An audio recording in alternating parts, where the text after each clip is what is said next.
पिक्के पण पाडायचे ना रे, कच्चेच पाडलेत काय. आंब्याचा स्मेल तर छान येतोय. हा आमचा बेड्यातला आंबा पण खूप चिकारू पण आहे, पण त्याचा स्मेल खूप छान येतो. हे बघा एवढे आंबे पाडले मुलांनी, बाप रे. हे बसा, हे बघा फुटलेत आंबे, हे खराब होणार. काही आंबे पिक्के आहेत, कोणचे फेकू नको ते रे, ते होतात जेवणात वगैरे वापरायला नंतर. थोडा ब्लर होतोय. हे बघा, हे काय ब्लॉग शूट करते.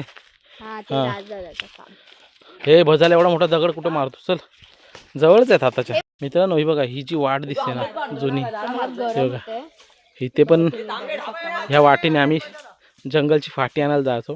ह्याच वाटेने पाऊस पण पाणी यायचं असं खाली भरपूर. इथे मी मासे पकडायचो, इथे असं पूर्ण भरायचं. हे इथे आम्ही मासे पकडायला जायचो. आता सगळं सुकं खाट झालं आहे. जून महिन्यात हे सगळं भरणार आहे. इथून पाणी येतं, तिथून पाणी येतं, इथून पाणी येतं. मस्त वाटतं. ही नदी आहे मित्रांनो, ही नदी आहे छोटीशी, इथून पाणी जातं असं. आता हे सुकलं आहे. इथंच आमच्या आंब्याचं झाड पण आहे.